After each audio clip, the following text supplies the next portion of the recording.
안녕하십니까. 한국납세연맹의 김선택 회장입니다. 이번 시간에는 연봉 탐색기에 대해서 알아보도록 하겠습니다. 얼마 전에 저희 납세연맹의 연봉 탐색기가 포털 검색 순위 1위에 올라서 서버가 다운되고 이틀간 100만 명이 접속하는 선풍적인 인기를 끌고 있는 연봉 탐색기에 대해서 한번 알아보도록 하겠습니다.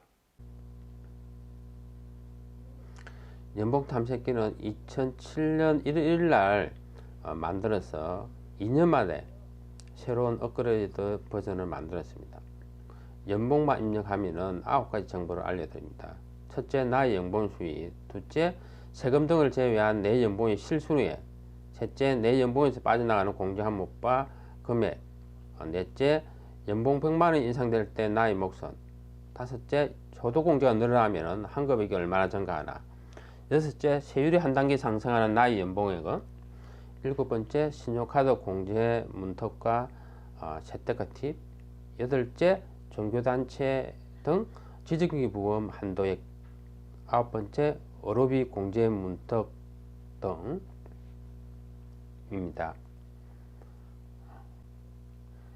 자, 이 화면에서 연봉을 입력하시면 되는데 여기 연봉을 매기는 사실상 그 순위에 쓴 데이터가 2016년 1월 1일부터 12월 31일까지 만기 근무한 1115만 명의 데이터입니다.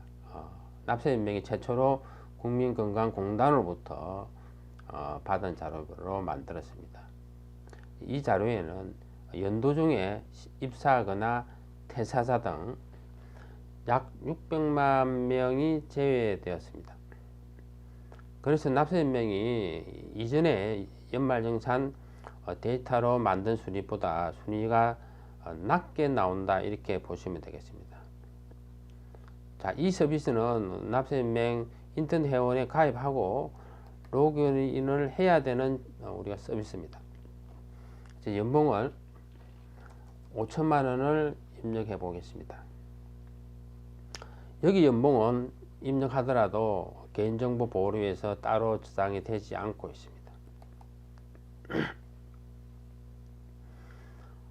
내 연봉은 1115만 명 중에서 328만 8,771등이고 100명 중 30등에 해당된다는 것을 보여주고 있습니다. 100명 중에 30등이라는 이런 부분은 정확하지만은 실제 328만 8,771등이다라는 부분은 우리가 오차가 있는 등수이기 때문에 감안해서 보시면 됩니다. 그래서 전체 우리 근로자 중간 연봉이 한 3,254만 원 정도 되고 평균 연봉이 4,387만 원 정도 망근자 데이터를 통해서 나옵니다.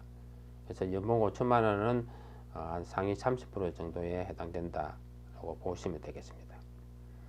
그리고 한 10분이 상위 10% 경계 연봉이 8,285만 원 정도다. 기존의 연말정산 정보보다는 높게 나왔습니다.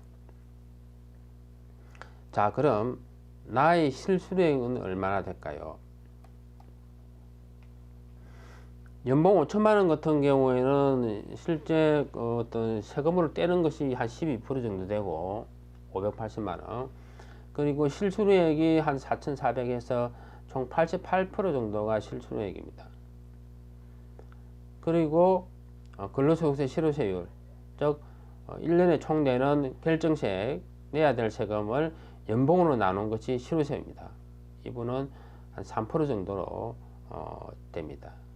그래서 우리가 연초에 올해 총 실순액을 예상해서 합리적인 지출 계획을 짜는 데 도움을 주기 위해서 만들었습니다.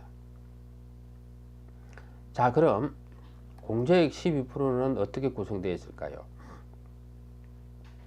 근로소득세가 한 160만 원, 국민연금이 225만 원, 건강보험이 167만 원, 고용보험이 32만 원, 총 586만 8천 원입니다. 여기 보다시피 최고 높은 것이 국민연금이죠. 그리고 그 다음에 건강보험, 근로소득세가 비슷합니다. 연봉 5천만 원이기 때문에 그렇죠. 연봉이 1억 원이라면은 근로소득세가 가장 공제액이 크고 그 다음이 건강보험입니다. 그래서 우리가 근로소득세만 세금이 아니죠. 사실 건강보험료, 국민연금도 강제적으로 징수하는 실질적인 세금이다는 거죠. 그래서 여기에 나오는 근로소득세는 실제적인 우리가 개인의 근로소득세하고는 조금 다르지만은 국세청에 첨부니 우리가 국제통계자료를 이용했기 때문에 정확도가 상대적으로 매우 높다 이렇게 보시면 되겠습니다. 자, 그럼 연봉이 인상되면은 인상된 금액 중에서 국가가 징수하는 금액이 얼마고 그리고 내 호주머니에 들어오는 금액이 얼마인지 보도록 하겠습니다. 자, 연봉 5천만 원 같은 경우에는 연봉 인상 중에서 24.9%는 국가가 징수하고 나머지 75.1%는 개인 호주머니로 들어옵니다. 그래서 실제적으로 생각보다 국가가 많이 가져가죠. 그리고 우리가 연초에 뭐 진급했다고 연봉이 많이 올랐다고 소비를 이렇게 많이 씀씀이를 늘리면 안 되는 이유입니다. 생각보다 국가가 상당한 부분 우리가 세금을 많이 징수하고 있고 그리고 내 호주머니에 들어오는 것이 적다는 거죠. 잘못 우리가 지출 계획을 세웠다가는 오히려 적자 재정을 할 수가 있습니다.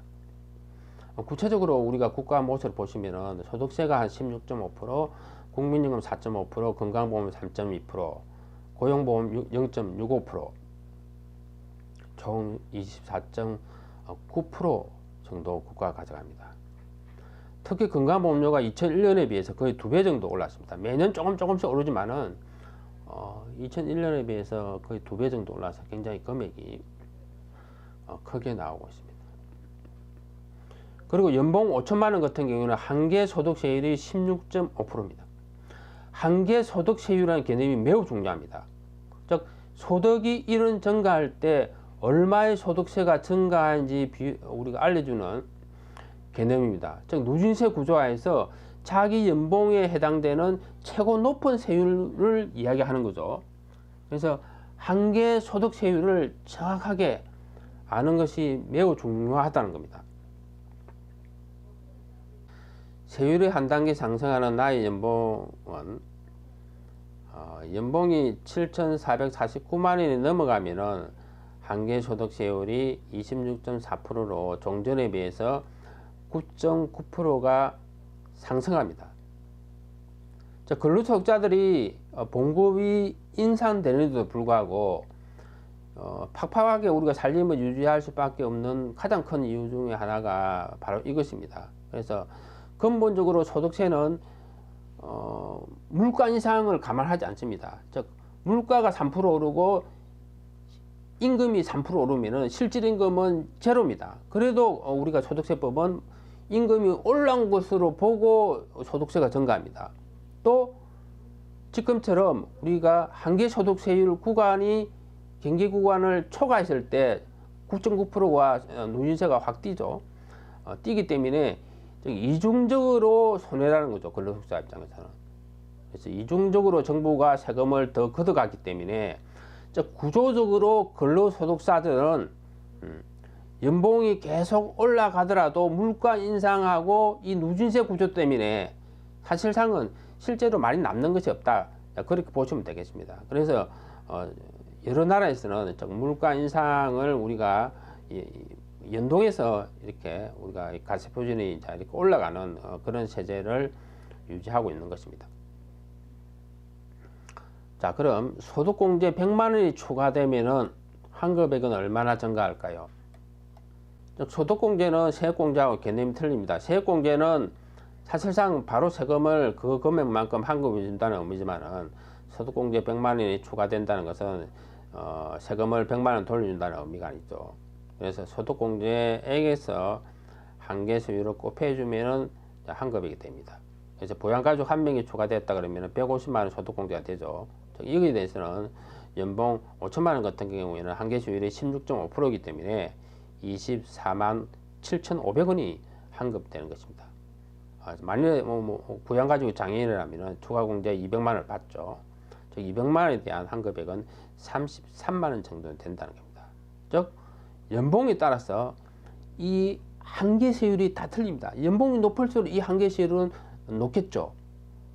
그래서 우리 연봉 탐색기를 통해서 자기 한계세율을 정확하게 우리가 아는 것이 매우 중요합니다. 자, 지금부터는 연말정산 세탁가에 대해서 한번 알아보도록 하겠습니다.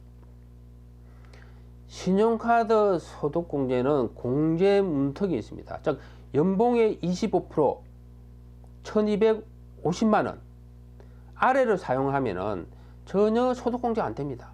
즉 연봉 5천만 원 같은 경우는 신용카드를 1000만 원 썼다. 전혀 공제 금액이 없습니다. 그리고 신용카드 공제는 공제 한도가 일반적으로 300만 원입니다. 즉 이 300만 원을 다 받기 위해서 얼마를 카드를 써야 되느냐? 즉 3,250만 원 쓰면 되죠. 그래서 공제 문턱 1,250만 원 초과 2천만 원에 대해서 공제율 15%를 곱해주면 300만 원 나옵니다. 그리고 직불카드나 현금 영수증을 사용하게 우리가 사용했을 때는 300만 원을 공제받기 위해서는 2,250만 원을 쓰면 됩니다. 우리가 신용카드 소득공제를 연초에 사실상 확인하는 것이 매우 중요합니다. 자기 공제 문턱을 확인해서 만약 맞벌이 부부 같은 경우에는 한쪽 배우자가 만약 공제 문턱 아래로 사용할 예정이라면 상대편 배우자 카드를 주로 사용하는 것이 우리가 재테크에 유리합니다. 그리고 최대로 300만 원 받기 위한 우리가 최대 금액을 확인해서 우리가 이분 같은 경우는 3,250만 원을 초과해서 신용카드를 사용한다 그러면은 연말에 우리가 추가적으로 신용카드 사용에 대해서는 공제 혜택이 없죠. 그래서 2월에서 사용하는 전략을 구사할 수도 있습니다. 그리고 공제 문턱까지는 신용카드를 사용하시고 공제 문턱을 초과하는 것은 직불카드나 현금영수증을 사용하는 것이 재테크의 핵심 포인트 중에 하나다는 것을 기억해 주시기 바랍니다. 그리고 신용카드 공제는 나이에 관계없이 즉 우리가 자녀나 부모님이 우리가 나이 요건, 즉 기본공제 요건은 20세 미만이고 만 60세 초과해야 기본공제 되죠. 부모님은 즉 이렇게 부모님이 만 60세 미만이거나 자녀가 20세 초과하더라도 소득금액이 100만 원 이하이면 우리가 신용카드 소득공제를 본인이 받을 수 있다는 것도 중요한 포인트 중에 하나입니다. 자, 그럼 지정기부금 한도에 대해서 알아보도록 하겠습니다. 지정기부금 한도의 개념은 좀 어렵습니다. 그래서 연봉에서 근로소득 공제 금액을 뺀 것이 근로소득 금액입니다. 이 근로소득 금액이 100만 원이 넘어가면은 부양가족 기부공제가 안 됩니다. 즉, 이 근로소득 금액의 10%가 종교단체 기부금 최고 한도죠. 연봉 5천만 원 같은 경우에는 377만 5천 원입니다. 그리고 납세면과 같이 비영리 단체 같은 경우에는 이 공제 한도가 소득금액의 30%입니다. 그래서 만약 맞벌이 부부 같은 경우에는 종교단체 기부금이 이 최고 한도에 넘어간다 그러면 상대편 배우자로 나누어서 우리가 기부금 영수증을 받으시면 우리가 도움이 되겠죠. 그리고 지정기부금은 우리가 한도가 초과하더라도 2월 공제는 됩니다. 그리고 지정기부금도 신용카드 공제와 마찬가지로 나이에 관계없이 공제가 됩니다. 그래서 만 60세 미만 부모님 기부금이라든지 만 20세 초과 자녀 기부금도 기부금 공제가 된다는 것을 기억해 두시면 좋겠습니다. 자, 마지막으로 의료비 세액공제에 대해서 알아보겠습니다. 의료비 세액공제도 공제 문턱이 있습니다. 자기 연봉의 3% 아래로 사용하면은 전혀 공제가 안 된다는 거죠. 연봉 5천만 원 같은 경우에는 1,150만 원이 우리가 공제 문턱입니다. 그래서 140만 원 사용하면은 1원 한 푼도 우리가 세액 공제가 안 된다는 겁니다. 그리고 의료비 공제는 최고 한도가 있다. 700만 원까지만 우리가 의료비 세액 공제를 해준다는 거죠. 단 본인이나 근로자 본인이나 장애인, 부양가족이 그리고 만 60세 이상 의료비라든지 난임 시술비는 이 700만 원 최고 한도를 우리가 적용받지 않고 만약 3천만 원 들었어요. 그러면은 이 3천만 원까지도 우리가 공제를 해준다는 겁니다. 단 공제 문턱 적용은 모든 경우에 적용돼야 된다는 겁니다. 그리고 의료비 우리가 세액 공제는 소득과 나이 없이 상관없이 공제된다는 것이 매우 중요합니다. 그래서 신용카드라든지 보험료라든지 기부금은 소득 금액이 100만 원이 초과하게 되면은 공제를 받을 수 없습니다. 그렇지만 의료비만 소득과 나이에 상관없이 공제가 된다라는 것을 기억해 두시면 좋겠습니다. 그리고 암, 중풍, 치매, 희귀성 난치성 질환 등 병의 종류에 관계없이 장기간 치료를 요하는 중증 환자는 장애인 복지법상의 장애인이 아니더라도 세법상 장애인에 해당됩니다. 그래서 병원에서 의사한테 장애인 증명서를 발급받으면은 장애인 공제를 받을 수 있다. 그리고 과거 5년간 만일 세법을 몰라서 우리가 한국을 못 받았다 그러면은 직검 경정 청구라는 제도를 통해서 환급을 받을 수 있습니다. 한국납세연맹에서는 그런 분들을 위해서 환급 도우미 코너를 제공하고 있습니다.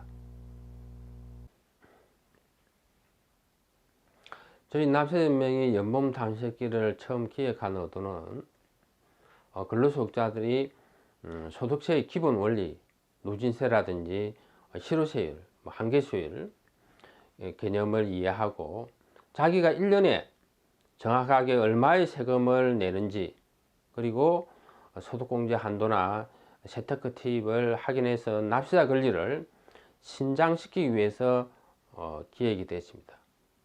앞으로 모든 납세자들이 자기가 어떤 직접세뿐만 아니고 담배세라든지 부가가치세라든지 총 1년에 납세자들이 얼마의 세금을 내는지까지 알려주는 그런 연봉 탐색기로 진화시킬 예정입니다.